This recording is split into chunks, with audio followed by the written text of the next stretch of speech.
Good evening, everyone. This is Crossing Bridges Talk Show. I'm your co-host, William Lamont Montgomery. At this present time, the host will be with us shortly, but today's topic is going to be pretty much relationships between fathers and sons. Um, being the son, you'll hear my perspective on this situation, and my father will chime in with his perspective as a father and how some of the topics and different things that affect a father in his generation. I'll try to touch on some of the topics that may affect my generation, but we will proceed and go on and do the best that we can. Well, the relationship between a father and a son is very important. There's no other relationship that that defines a person more than the relationship that a person has with their parents. For female, a daughter, her relationship with a father is important as well. I can't speak on the female aspect of the importance of a father because I'm not a female. So I'll only be touching on the base of a male, a son, and his relationship with his father. It looks like my host is back on the scene. Yeah. Well, just to bring you up to speed, I did the introduction. So if you would like to introduce yourself, sir. Larry Montgomery Sr. Okay. The host. Thank God for Grubhub. I mean, they said they'd be here at 4:40 and only 20 minutes late, but whatever.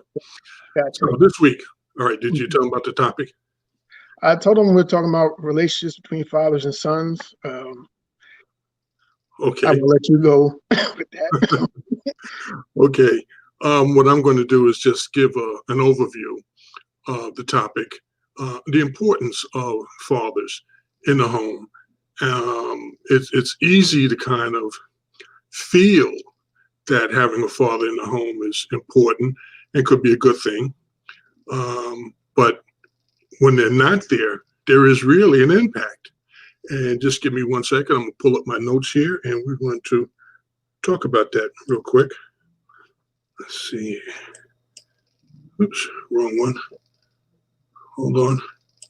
Here it is. Okay. And this is pretty much the basis for us doing this program. More than 20 million children live in a home without the physical presence of a father. Millions more have dads who are physically present but emotionally absent. The impact of fatherlessness can be seen in our homes, schools, hospitals, and prisons. In short, fatherlessness is associated with almost every social ill facing our children, our country's children today.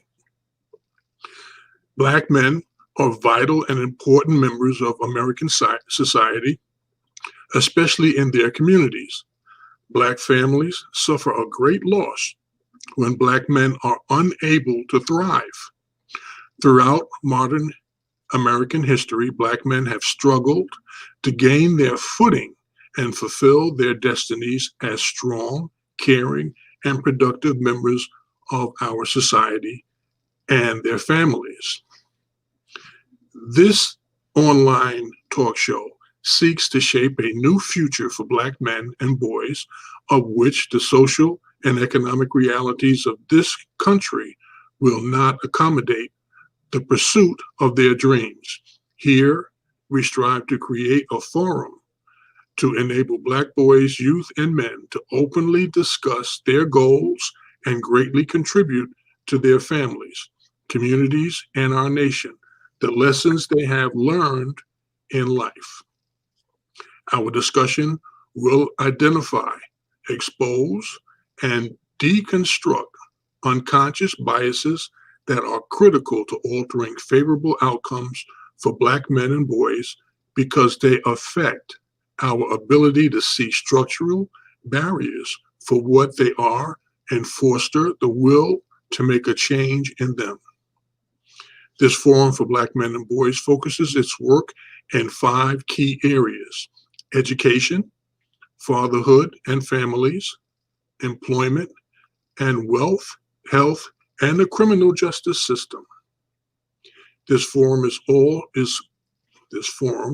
is a call to action for Black men to begin to openly discuss and address the problems that negatively impact the survival and success of Black men and boys, starting in the household, as to examining the role of a father in these troubled and challenging times, how to prepare the next generation for surviving in the future, and lay the groundwork for tomorrow's successes. Now, what I want to do is just kind of give you a quick overview of the current picture in this country when it comes to Black fathers. We're talking about political officials right here. Policymakers are often particularly concerned with fathers of minor children, meaning children aged 0 to 17, as father presence and involvement is highly predictive of children's sociability, self-control, and academic success. Co-residence of fathers and their minor biological children. Fathers of minor children live with all. Now, you know, this is a shame. My tongue is just tied up. But so let me move on. Let's see here. By race, the characteristics of all men, fathers, and childless men. White men alone total about 996 million people. The total number of fathers is 58 million, and the total number of fatherless fathers is about 38 million. Let's see here. Black men total about 14 million men. Total of them who are fathers is 8 million plus, and the total number of fatherless men are just under 6 million.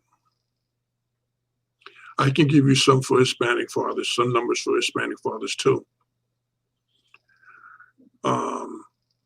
Total number of Hispanic males, 19 million. Total number of fathers who are Hispanic, 11 million. And the total number of fatherless Hispanic men is 8 million.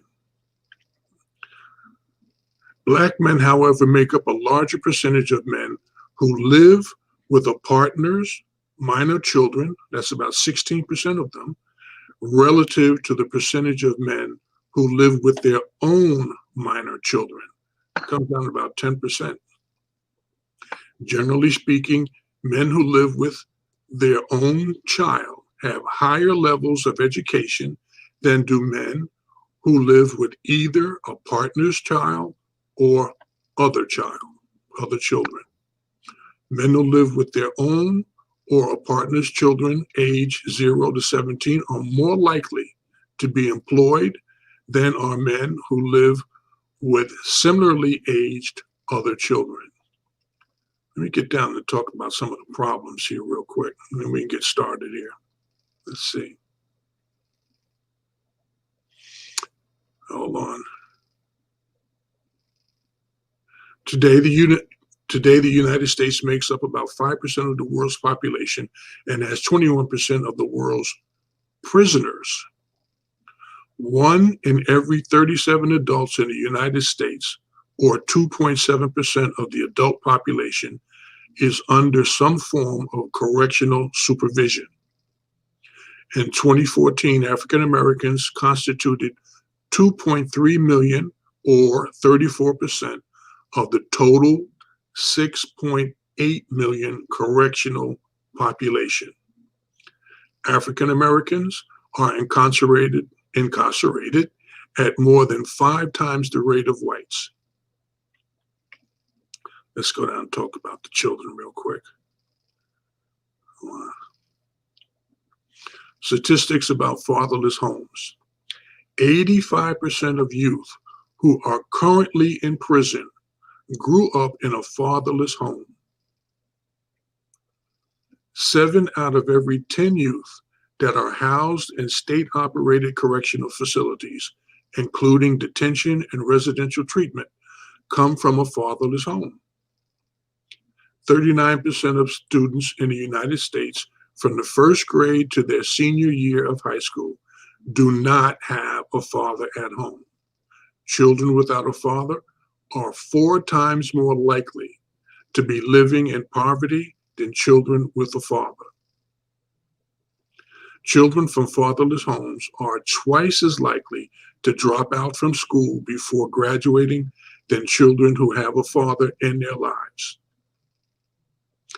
25 million children in the United States live in a home where their biological father is not present.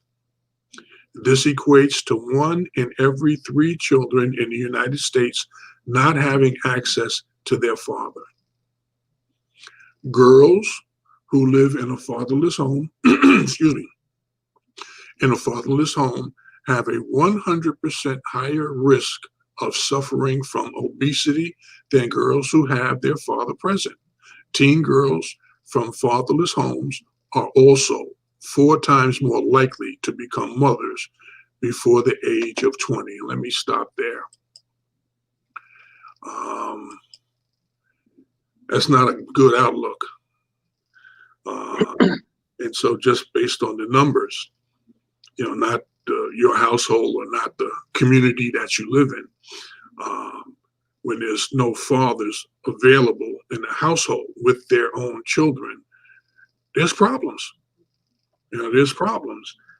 For whatever reason, I can't sit here and start talking about, I'm going to judge people as to why they're not with the woman, because I'm talking about men here, not with the woman who's birthed their children.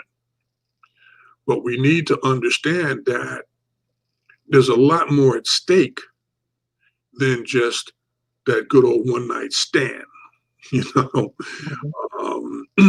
because the child did not ask to be here. They didn't say, okay, I want to be with you. I want to be with you. They just arrived and it was it. It was on and popping. Okay. And, it's not something that we can't overcome, because your father's not there or your father's there part-time. The thing is that you're adding another burden to the child that they really didn't ask for. And it's really not something that they signed up for. Why would you want someone to give you another bag of bricks to carry? Mm-hmm. The ones that you want to carry might be heavy enough. Yeah. And so someone's going to leave you with another bag. But anyway, so now we've talked about getting a sense of how important fathers are. And there's a lot of other information, but I didn't want to just go over that. It's over to you now. Oh. Well, that's a lot of information to digest, dealing with, I was blessed, my father was there for me, and, I learned a lot. I've seen a lot, I've grew up with a lot of kids. I can't say for sure if I know their disposition as far as their households and stuff like that, but I do know that a lot of people that I went to school with, they made some not so good decisions, and some of them are no longer here with us. Sad to say, but it's a huge piece of a person that's missing when the father's not there, and as part of their growth as a human being, their education, fundamentally, mentally speaking, it's like part of your personality is gone, because when you have a father there, especially as a male, you're pretty much looking at yourself, your future self. It's like, okay, this is, for some of us, our fathers are our superheroes. It's like, wow, dad, that's the man right there. I want to be like that when I grow up, what I'm saying? And, I used to see my father get dressed up in his suits and everything, go to work. I'm like, man, people like, yo, your father looks sharp. I'm like, yeah, my dad, that's the man right there. What I'm saying? I need me a suit like that, But, and so when you see that, me recognizing that, I mean, I'm sure my father never heard me say that before, but, it's the truth. It's like, this man is well, I never looked at it before as this is the future me, but I'm like, this is who I want to be. This Superman, what I'm saying, in the flesh. What I'm saying? You can't you as a father, having somebody look up to you like that, I can only, um, I don't have a son, so I won't have that same knowledge, or I mean, I don't know if my father knew that before today, that I looked up to him as like Superman growing up, but I can only imagine hearing that from my child, my son. If I had a son and my child told me that I was like Superman to him, I think that would have a significant impact on my heart, emotionally and, personally, but like I said, I don't have a son, I have a daughter, but just that connection with a son, if it's not there, then the son is missing out and the father's missing out. The son has no choice. The son's not going to, make a decision. Sorry. The son's not going to make a decision to leave a household. Pardon me, everyone. My dog is in his feelings or something right now. Your audience. Yeah. I wish I had some help with him right now, but I don't. So I apologize. It may continue. But going back to Superman, when that connection that a father, for a son to be able to look at his father like Superman, a man can probably see that in the son without him verbalizing that. This little person, this little me, mini me is looking up at me like I'm the greatest thing ever. You know what I'm saying? I'm like Tyson in his heyday, Ali, you know what I'm saying? I can see it in their eyes, even though they can't say it, As a father, if you can see that, that makes you feel like you can do whatever you put your mind to. You have the power to move the mountain, move the earth. Why would you not give yourself a chance to feel like that? The world is the world. It'll crap on you, spit you out, chew you up, whatever. But that little piece of you, when you look into their eyes and they're looking up at you like, hey, Dad, you can't buy that feeling. No. So I just say that so that, the younger brothers out there, younger men, however you feel about that person that you chose to conceive a child with, the issue with them should not get in between you and your child. Well, you're absolutely correct. And unfortunately, this is a conversation that the father and son have to have before the son becomes an adult. And the conversation goes like this: be careful who you lay with, because at that particular moment, you may just be caught up with all of the bright lights and the alcohol or whatever, the big smile and the big booty, whatever you're caught up in. The thing is, you got to look at is, in the morning when I get up, is that butt really hers? There's a lot of fakeness out there. That to make you laugh. But the reality is that person that I met at the club, is that the person I want to wake up with every morning? And then, okay, so, maybe not. Maybe I don't want to, she's not marriage material. Oh, okay, fine. We just having some fun or whatever. We all adults and everything like that. But the thing is, I got to be extra careful. It's one thing to be careful. I'm taking care of myself. But I got to be extra careful, because what I might assume that she's going to do to take care of herself, that might not be her agenda. And I need to keep my agenda straight, So, oh, well, it's going to be all right. Yeah, this night. The next night, start getting a little more comfortable. And the point is, they may be a nice person and everything, somebody you really enjoy being around, but I'm telling you, I'd rather have a good wife than a girlfriend. Mhm. Okay? Because a girlfriend is only here because she wanted. The wife is here is because I've committed to you. I got your back in good times and bad times. A lot of people don't think about that bad time statement Mhm. because things can get bad, okay, Okay. for no fault of your own, you know, and or from issues that you brought to the table that you glossed over and the other person didn't pick up on. So now, did you trick me or Mhm. did I trick myself? You know, Yeah. but I got this, and now we have a child. And now I'm looking at you with what I bring to the table. And that's one conversation. And what you bring to the table, that's another conversation. Now, when we both put them both together, what do we have at this table for this child? Mhm. The child is special. It's a gift from God, because not everybody can have a child. That's right.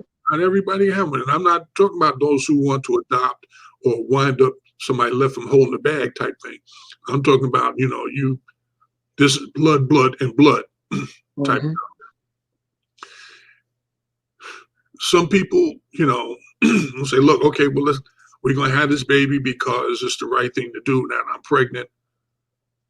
Okay. And then when the baby come, well, you need to do more. You need to do more. You need to do more. I need to do more. You need to do your share. Or I'm doing more. I'm doing all I can. Can you step up? Mhm. Well, I didn't sign up for that. Now you're stuck. Mhm. And you have people that'll take it out on the child and not on the husband, on the father. Mhm. I mean, that happens. But Yep. these are things that you could ferret out before you make that commitment. We was having fun, and then I got the mental health exam, and I got the information on you now. I know, no, this one straight up liar, Mhm. Yeah. run around her, or I'm the liar. I'm the run around. I'm the one who just can't seem to focus, you know. And so it's the responsibility on both sides of the table. But my point, in addition, is as a father, as you were saying, your son looking up at you, like you're Superman. You might feel that you don't feel it. You want them to think that you can do everything, so you do your best at getting it done, Mhm. even if it's hard, even if you've never done it before. You try to make it look easy. Oh, no problem. Give me the hammer. Mhm. Give me the wrench, Dad. No, I want a hammer. I'm gonna get this done. And then you have, uh, in my case, my father wasn't there most of the time, and so I'm learning on the fly to be a father. You know, it wasn't for my three sons or Ozzie and Harriet, the Flintstones. Really have a clue most of the time because you got nothing to draw from. Mhm. You can go and you think that what happens in your house happens in everybody else's house. So you go visit somebody and you're expecting things to work the way it works at your house. That's not necessarily the case, especially if you visit a friend that has both parents in there and both parents are working, or both parents are professionals, or neither parent is working. Whole different Mhm. atmosphere, Yep. And so you walking in there, I know what I know, and Mhm. you're seeing this, you say, oh, this is a hot mess up in here. You know, you coming back here no more, Mhm. not to learn anything, maybe to exploit the relationship, that kind of a thing. But you bring that with you. Mhm. I mean, okay, it's good to learn. That's fine. But you don't want it to get on you. I mean, I got a white suit on, man. I don't want no chocolate on my suit. No. Uh-uh. Mhm. No, but you was hanging around with dogs, and that's what you got. Chocolate, Mhm. you know. But as a father, it's my responsibility to tell you, look, don't wear the white suit when you go over to so and so's house because that's going to be a problem. Mhm. Um, Dress appropriately. yeah, yeah. And so um, it's interesting. And as you also pointed out, I want to be like my father. I want to be like, the guy. Not every father has to get up and wear a suit to work. You know, uh, it used to be where popular thought was if you wore a suit and tie to work, you was making more money than everybody else on the subway, who's wearing jeans and a sweatshirt. That ain't true. There are people on the subway with jeans and a sweatshirt on who probably make twice as much as those guys in a suit and tie. You know, Mhm. they just ain't. That's not my lifestyle, so I don't do that. So it's not about um, that kind of image, but it is. But that happens. The child sees, well, look, hey man, everything is straight. House is clean. We got food. The lights ain't being turned on and off. We got water. We need to go somewhere. We got a car. You know, um, we got mail that comes to the house, not necessarily bills, especially in the red envelope with the white letters on it. Mhm. And so, okay, so that's life. And then when you need something, okay, well, Friday, we'll go out shop. We'll get that or whatever. Christmas time comes. There's something under the tree. You got a tree. There's Mhm. something under the tree for you. All those kinds of things are important. And fathers, they do the best that they can to make it happen as often as they can. Sometimes you can't do it. So you improvise because it's not necessarily how much money you spent on the gift. It's important that it was a gift. Mhm. I gave you something. I did Mhm. the best I could, type of thing. I mean, and all fathers want to do the right thing. They want to do the best that they can, And so this whole conversation could go back to the family unit, the mother and the father, and how they interact to make this life happen for the child, which is a conversation by itself. But the point is, someone has to lead that conversation, whether you have something to say or not. As the father, the head of the household, you sit down to the table, let's talk. They got something they want to talk about, it'll come on, it'll hit the table right then. You say, so you ain't got to say nothing, you know. But if there's something that you want to talk about, then you lay it out. You may or may not remember the conversation me and your mother had one day in the kitchenette at Clemente Place, um, when I told her, you can't raise them.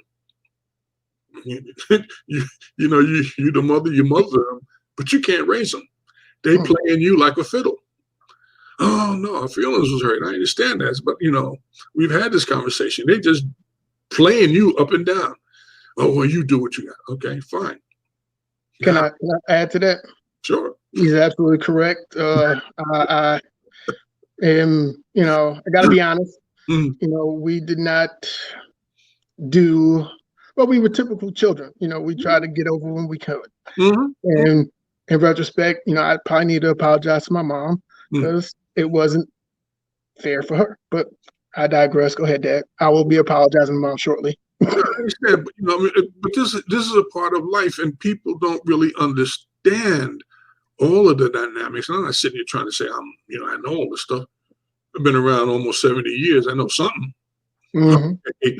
And I, been through some things, and that particular thing was important because a lot of single women believe, I don't need a man, I'll be all right. No, you personally, you might, from the physical thing, that's one thing. We ain't talking about that. We talking about raising children here. You need a man to show up.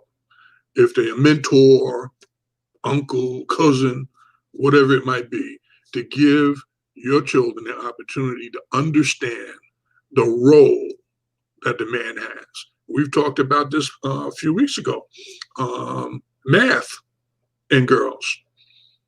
Sometimes they don't get it unless a man teaches it to them. They just don't get it. Your sister is smart as a whip. Both of them. But if you come down to math, I had to sit down and explain that to her. To the point of listen, pay attention.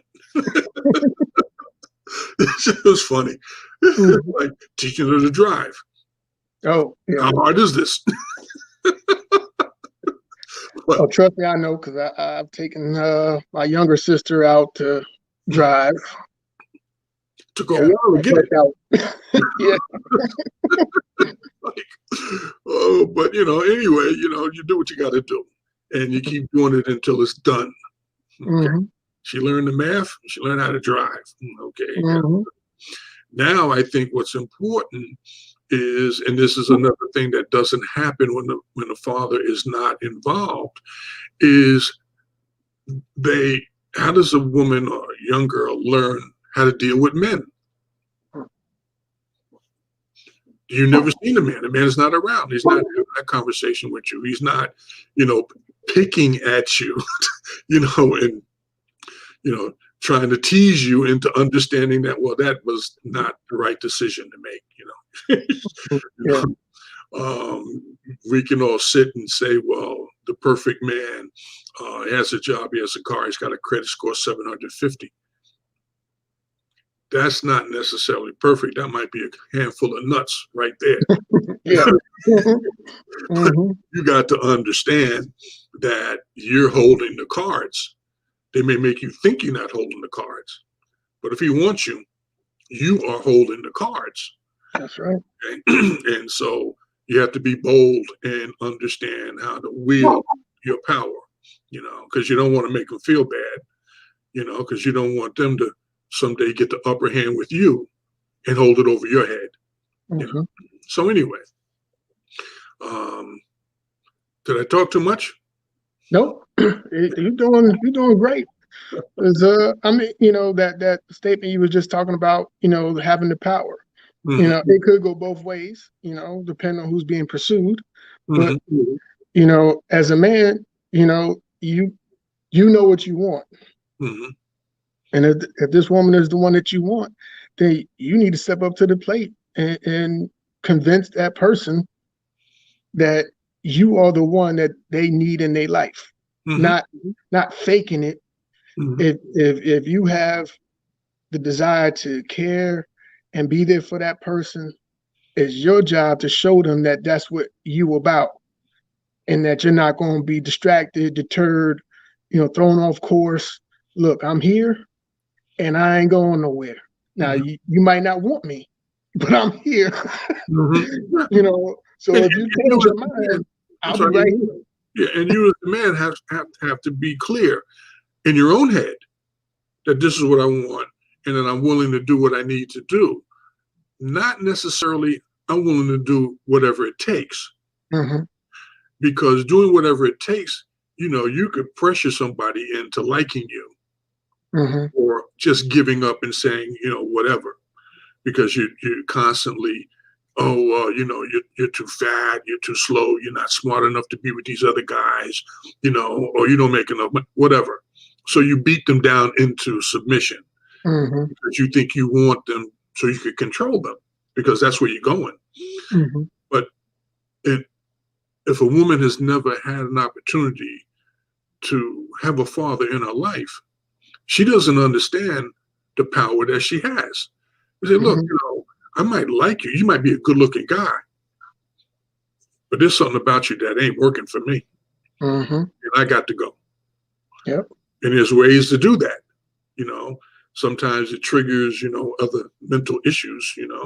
So, and so now you have to go pull the daddy. I need to talk to this fool. Now they got a problem. Yep. Okay. And so, yeah, that's important. Sometimes you have to be the strong arm. That doesn't mean you got to beat down everybody. Nope. mean, you can, You got to do what you got to do. yeah. I mean, you know what it comes to, and sometimes it just take a look. Really, Yeah. really. You know what I'm saying? The If fact you that you really think showed that's up gonna fly here, is a whole lot. I'm gonna let you figure out the rest of what's gonna Mhm. happen. Because this is my flesh and blood right there. Mhm. And if you think I'm gonna take you doing something negative to her, Mhm. that ain't gonna fly here, partner. They had a picture on Facebook a couple of weeks ago on my feed.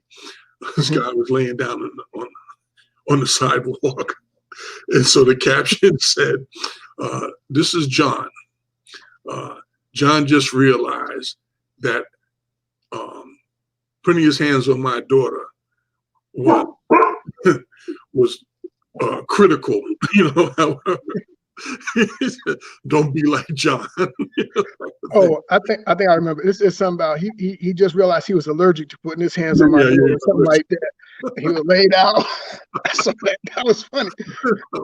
Oh, but that makes the point. Listen, yep. you got to figure out how to make your point without having to go physical. Mhm. Physical should not even be the last resort. It should just be like, look, this is not a good time for us. I'm Mhm. gonna go to the car. I'm gonna go to the bathroom. I'll be right back, type thing. You don't come back. Mhm. Can you figure it out? Mhm. Because once you start laying on the hands, and not for religious purposes, it's going to Mhm. be a problem. Yep. Because I tell you the truth, you have to live with what you did. Mhm. You have to look back on yourself and say you did that. And some things you can't take back words, and you can't take back hits. Mhm. You said that. You said that. Even though it was in the heat of an argument that you was losing badly. Mhm. Yeah. I mean, I've had some arguments and I was losing badly. I couldn't even figure out what to say. Dang, you're all over me like a cheap suit. And so you say something stupid and then they hold it over your head. You know, Mhm. oh, well, shouldn't have said that. It didn't make Mhm. any sense when I said it. I know that. But I didn't think you was going to hold on to it. And that's a part Every. of the power that women have. They Mhm. don't forget nothing. Mhm. Hey, I've been forgot that. Nope, Mhm. you said it such and such a date, such and such a time. It was raining out. Mhm. I had $10 in my account. It got all the details. Mhm. I just wanted to get out the room with my head. But anyway, that's not you women should listen to that part. Oh God. But But it is definitely important that you that relationship, that understanding, communication. anyway. You learn from everything. Mm, It's not you're not. mm, You learn from positive situations. You learn from negative situations. You learn just waking up. Another day. Is another opportunity for you to learn something, mm, and you got to look for it. Sometimes it's not obvious. Sometimes you got mm, to think back. Like I was talking to my father before the show. One of my earliest memories was me and my brother. We were about a year and a half apart, and I think I was about 3 or 4 years old. And before he would go to work in the morning, me and my brother would give him a kiss on each cheek, you know, and it was just a memory, and I was reminiscing with my mother. It's like 20 something, half a minute ago. And mm, I was telling us like, yeah, I remember, when Dad used to go to work, we would give him a kiss, on the cheek, in the morning before he go to work. And my mother was like, you know, um, yeah, he wasn't used to that. I was like, huh? It's like, what are you talking about? And she was like, you know, his father wasn't there. So that was not something that he ever dealt with before.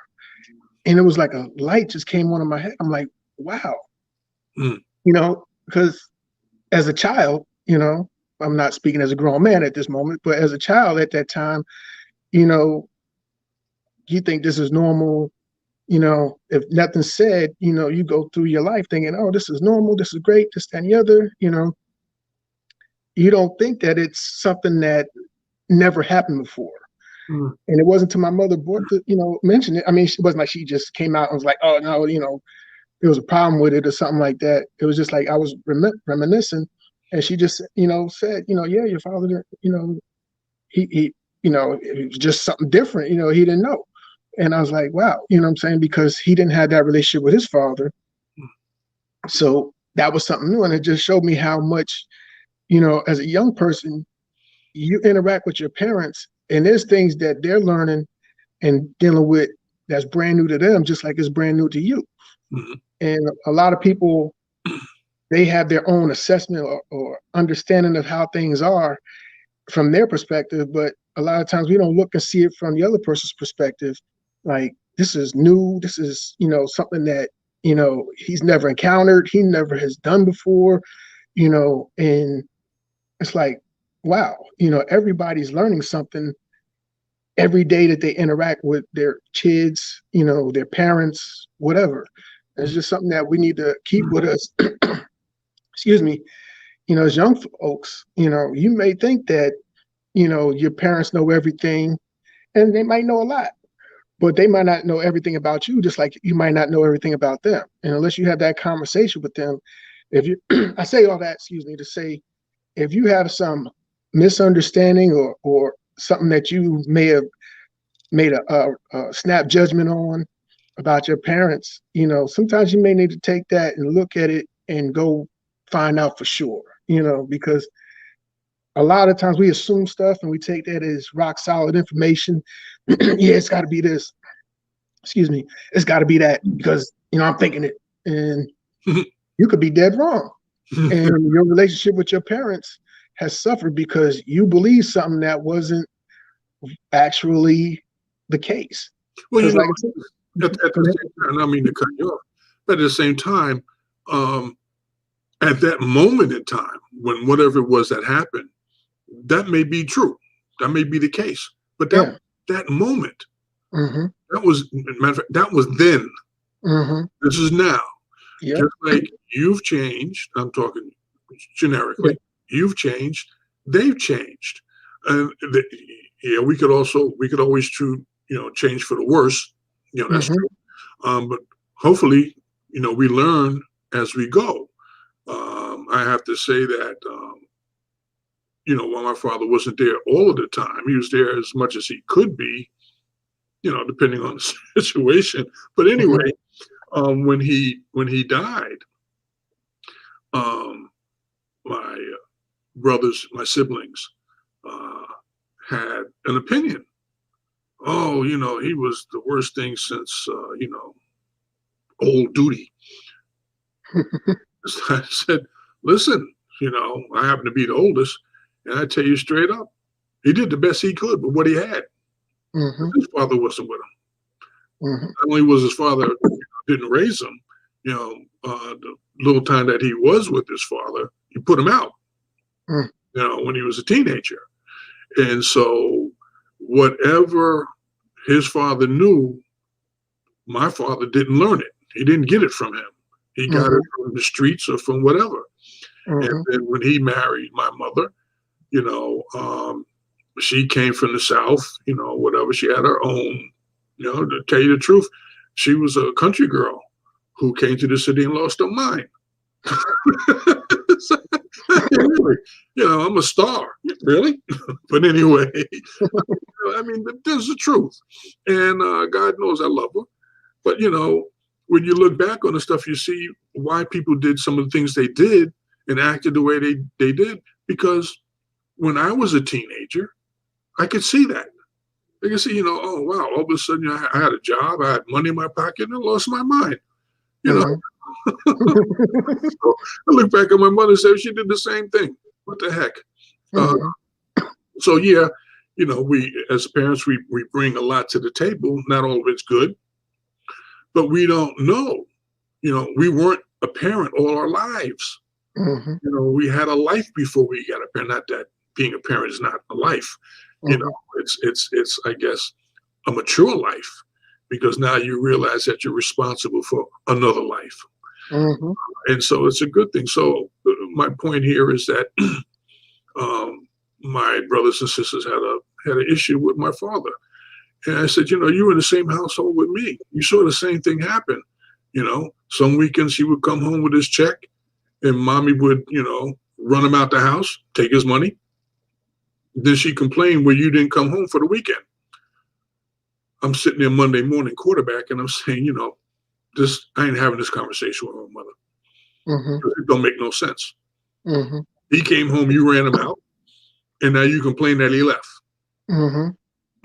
So, Yeah.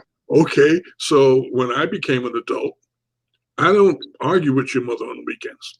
I don't make her mad so she could leave because I know what it means, Yeah. and I don't do it. So, okay, we learned from that. It was a hard lesson because I came to the table thinking that was okay because that's what happened in my household. Her household, she had a loving relationship with her mother. They talked every day, and I didn't understand it at first. Mm-hmm. I was hating. I was jealous. I talk to you all the time. You don't talk to me like that. Mm-hmm. It's supposed to be all about me. That's a great misconception. Right. I'm a husband. You're supposed to talk to me. Well, what do you want to talk about? I ain't got nothing to say.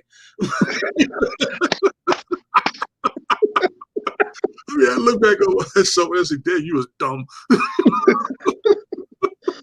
That's normal. I mean, a lot of people doing that today. They're like, "Oh, well, you talking to so too much. What are you going to talk about? Nothing." It's human. It's like human nature. I'm just mad because you're not talking to me. Right. I'm jealous. But then you start to think when you get older and you start to realize, well, there's something we could talk about. We could talk about this or we could talk about that or whatever. And the fact is that at some point in time, and my point here, at some point in time during this conversation, I've run out of words. So I'm not ready to talk anymore. But you still want to talk because women will speak twice as many words in a day than a man will. Are you sure it's not 3 times? Well, I heard 12. It might be 3 times now. I know because you can Google stuff. but and that's just the nature of the beast. And so you can't keep up with that. So you gotta know where your lane is, and then stay in it. Mm-hmm. And sometimes it takes a little longer to get to understand where your lane actually is. And so that's when we come back to being committed to someone in good times and bad times. Because before I got married, I had a certain opinion about running your mouth. Mm-hmm. Yeah. I got nothing to say, so I'm not talking. So I'm not trying to hear anybody talking. And then when you get married, you find out, oh, she got something to say, but hear it because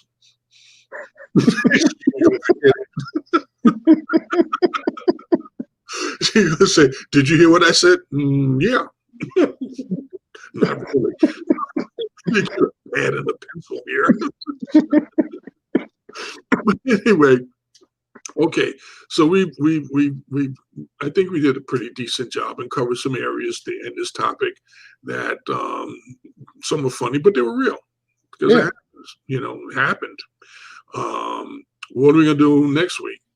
Well, next week is the election, so we'll probably be talking about the good and bad of that there type of a thing. Yeah. And what might be happening in the future or whatever. But what can you do? I mean, life clearly is live. That's right. On and popping every day. Unedited. Yeah. So, okay, you want to make your announcement so then we can go. Okay. Well, as we bring this to an end, conclusion, I should say, we would like to extend the invitation to anybody that wants to make comments for additional topics. Please hit us up on the comment block. Let us know what you think. Let us know if there's any topics. We appreciate you viewing, and we look forward to seeing more interactions with our viewers. Okay. Thank you. God bless. God bless Until you. next time. All right.